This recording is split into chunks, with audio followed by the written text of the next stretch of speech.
जहां डाल डाल पर सोने की चिड़िया करती है बसेरा, वो भारत देश है मेरा। हाँ जी, यही हमारा आपका भारत देश। सोने की चिड़िया के नाम से मशहूर भारत की हिस्ट्री काफी वैभवशाली रही है। पूरी दुनिया में इसकी ख्याति फैली हुई है। इतिहास में दूर दूर के देशों के लिए भारत इतना ज्यादा मायने रखता था कि हर कोई बस यहाँ आकर इसे लूटकर चला जाना चाहता था। यहाँ अपार लूटने की चीजें मौजूद थीं। अक्सर ही यहाँ पर लूटपाट करने के लिए लुटेरे पश्चिम के रेगिस्तानी रेतीले इलाकों से होकर आते थे और इन लुटेरों का सबसे पहला वार सिंध प्रांत पर ही होता था। इसी सिंध प्रांत को एक समय भारत के द्वार के नाम से भी जाना जाता था।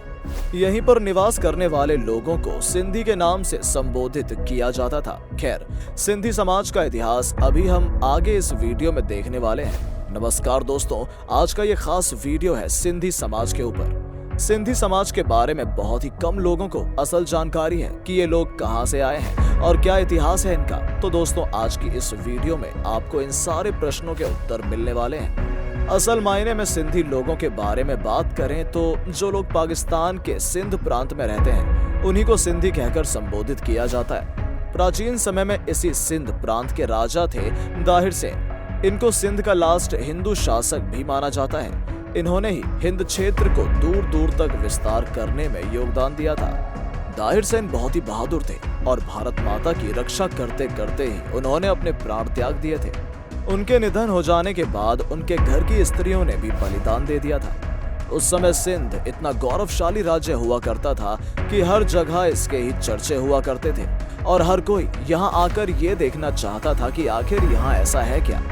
बात है 712 ईस्वी की, जब मोहम्मद बिन कासिम हिंदुस्तान की धरती पर आता है। ये सिंध पर अपनी सेना लेकर हमला करने के लिए पहुंच जाता है। उस समय सिंध से दाहिर सेन इसका मुकाबला कर रहे थे। दाहिर सेन ने कई बार मोहम्मद कासिम को रोका, मगर आखिर में मोहम्मद बिन कासिम ने दाहिर सेन को हरा ही दिया, जिसके बाद ये प्रांत खलीफाओं के शासन का हिस्सा बन गया। इसके बाद सिंध की राजधानी ठट्टा में भी अत्याचार होने शुरू हो गए।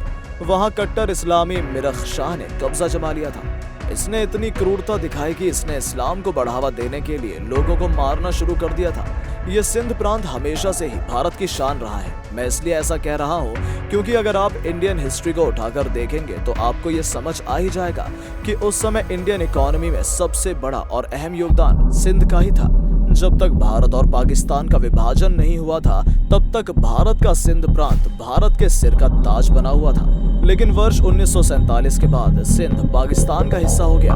फिर भी बहुत से सिंधी लोग थे जो भारत को अपनी माता मानते हुए सिंध प्रांत को छोड़कर यहीं आकर बस गए, तो इन्हें ही भारत में सिंधी कहा जाता है।